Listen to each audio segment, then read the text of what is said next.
महाभारत कथा। असल में कैसा था वो चक्रव्यूह जिसमें गई अर्जुन के बेटे अभिमन्यु की जान। श्री कृष्ण ने अपनी बहन सुभद्रा को चक्रव्यूह में तोड़ के अंदर जाने की रचना बता रहे थे और चक्रव्यूह में घुसने की शिक्षा तो दी थी, लेकिन उसे भेदने के बारे में नहीं बता पाए थे। आधी बात सुनकर सुभद्रा सो गई थी तब अभिमन्यु सुभद्रा की कोख में था। अभिमन्यु को चक्रव्यूह में तोड़ के जाना पता था, परंतु बाहर निकलना पता नहीं था। 16 साल के अभिमन्यु द्रोणाचार्य के चक्रव्यूह से निकल नहीं पाए। महाभारत के युद्ध के 13वें दिन द्रोण ने युधिष्ठिर को बंदी बनाने की योजना बनाई। उन्होंने दुर्योधन से कहा, ये तभी हो सकता है जब अर्जुन को युद्ध क्षेत्र से दूर रखा जाए। इसके लिए एक योजना तैयार की गई। अर्जुन के विरुद्ध त्रिगर्त भाइयों का नेतृत्व करने के लिए राजा सुशर्मा सहमत हो गए। त्रिगर्त भाइयों सुशर्मा, सत्यार्थ, सत्यवर्मा, सत्यास्ता और सत्यधर्मा ने अर्जुन को चुनौती दी और उन्हें व कृष्ण को युद्ध क्षेत्र के दक्षिणी भाग में खींच ले गए। उधर द्रोणाचार्य ने कौरव सेना को चक्रव्यूह नाम की संरचना में खड़ा कर दिया। चक्रव्यूह की रचना मुड़े हुए कमान की तरह थी। इस व्यूह में द्रोण ने अपने सैनिकों का गोलाकार गठन किया। दुर्योधन को इस घेरे के केंद्र में रखा गया। वह चक्रव्यूह की रक्षात्मक पंक्ति की पहली परत से घिरा थे, जिसमें कर्ण, दुशासन, कृपा और ऐसे ही दूसरे योद्धा थे। इस संरचना की अगली परत में दुशाला का पति जयद्रथ और उसकी विशाल सेना थी। उसके साथ द्रोण का पुत्र वीर अश्वत्थामा और दुर्योधन के भाई मौजूद थे। तीसरे चक्र की रक्षा में शकुनी, कृतवर्मा, शल्य, भूरिश्रवा और उनके भाई शल्य थे। कौरवों और पांडवों के वृद्ध शिक्षक द्रोण स्वयं इस घेरे के बाहरी हिस्से में जीवनदान देकर भी इसकी रक्षा करने को तैयार खड़े थे। कौरव योद्धा लाल रेशमी वस्त्र पहने थे और उनके गले में लाल रंग के फूलों की मालाएं थीं। सुबह की रोशनी में चक्रव्यूह रचना किसी विशाल लाल कमल जैसा नजर आ रहा था। चक्रव्यूह को भेद न पाए पांडव। कौरवों ने ललकारा तो पांडवों की तरफ से सबसे पहले भीम ने चक्रव्यूह पर हमला किया। हालांकि द्रोण ने आसानी से उन्हें दूर कर दिया। इसके बाद कृष्ण के चचेरे भाई सात्यकी, द्रुपद, नरेश और उनके पुत्र धृष्टद्युम्न, भीम, नकुल, सहदेव, द्रौपदी के पुत्र, उनके भाई शिखंडी जैसे योद्धा गए, लेकिन वो भी द्रोण के रथ से आगे नहीं जा सके। द्रोण की बराबरी करने और चक्रव्यूह तोड़ने वाले योद्धा अर्जुन रणभूमि के दक्षिण में त्रिगर्त भाइयों से लड़ रहे थे। हताशा में युधिष्ठिर 16 वर्षीय अभिमन्यु की ओर मुड़े। आखिर में अभिमन्यु को किया याद। युधिष्ठिर जानते थे कि अर्जुन ने अपने प्रिय पुत्र को अभेद्य चक्रव्यूह में सेंध लगाने की तकनीक सिखाई है। केवल 4 लोग ये जानते थे कि चक्रव्यूह को कैसे भेदा जा सकता है।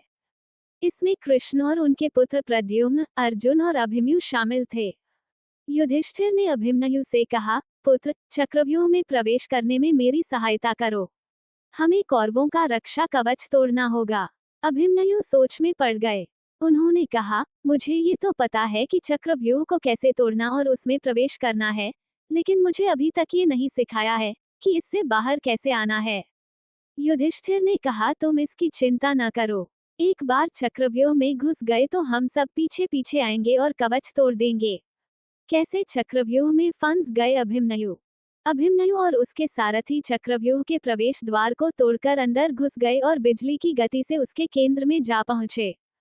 द्रोण, दुशासन और कर्ण जैसे योद्धाओं ने अभिमन्यु को घेर लिया। दुर्योधन ने क्रोध में कहा, हमें अर्जुन के पुत्र को मारना होगा। शेष पांडव और उनकी सेनाएं चक्रव्यूह में अभिमन्यु की सहायता करने में विफल रहीं। उन्हें दुशाला के पति जयद्रथ ने रोक लिया था, जिसे पांडवों ने वन में द्रौपदी का अपहरण करने की कोशिश के दौरान भगाया था।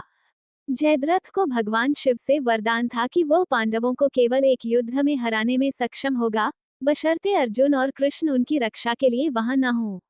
उसने उसी वरदान का आह्वान किया। अभिमन्यु को सहायता प्रदान करने के लिए न तो भीम, न युधिष्ठिर और न ही उनकी सेना जयद्रथ से आगे निकल सकी। कौरवों ने कैसे छल से 16 साल के अभिमन्यु को मारा। अभिमन्यु वीरता से लड़ते रहे। उन्होंने दुर्योधन के पुत्र लक्ष्मण कुमार और शल्य नरेश के पुत्र रुक्मर्थ को मार डाला। महाभारत में जिक्र मिलता है कि इसी दौरान शकुनी दुर्योधन के पास पहुंचा। उसने कहा कि अभिमन्यु को अकेले लड़ाई में हराना मुश्किल है, सबको मिलकर आक्रमण करना चाहिए। कौरवों ने युद्ध के हर नियम और आचरण को भुला दिया। द्रोणाचार्य, कृपाचार्य, अश्वत्थामा, कर्ण, बृहदबला और कृतवर्मा युवा अभिमन्यु पर एक साथ टूट पड़े। कर्ण ने पीछे से अभिमन्यु के धनुष की प्रत्यंचा काट दी। द्रोण ने रथ को खींचने वाले घोड़ों को मार डाला। कृपाचार्य ने उनके सारथी का वध कर दिया। आखिर में अभिमन्यु को किस बात का पछतावा था? एक के विरुद्ध 6 योद्धा लड़ रहे थे और फिर भी अभिमन्यु मैदान में डटे रहे। द्रोण ने अभिमन्यु की तलवार की मूठ तोड़ दी और कर्ण ने उसकी ढाल चकनाचूर कर दी। आखिर में अभिमन्यु ने अपने टूटे हुए रथ के पहिए को पकड़ा और उसे अपने सिर के चारों ओर एक चक्र की तरह घुमाने लगे। उन्होंने कौरवों को ललकारा, अगर साहस है तो एक एक करके मुझसे लड़ो, लेकिन कौरव एक साथ टूट पड़े और रथ के पहिए को टुकड़े टुकड़े कर दिया। युवा अभिमन्यु ऐसे चक्रव्यूह में फंसे थे जिससे निकलना मुश्किल था। थक हारकर जब वह धरती पर गिरे तो दुशासन के पुत्र गदा से वार कर उनकी जान ले ली। अभिमन्यु को आखिर में बस इस बात का मलाल था कि उनके पहले और अंतिम युद्ध को देखने के लिए पिता अर्जुन वहां उपस्थित नहीं थे। राधे कृष्णा। आपको ये कहानी अच्छी लगी हो तो सब्सक्राइब, लाइक, शेयर और कमेंट करें। धन्यवाद।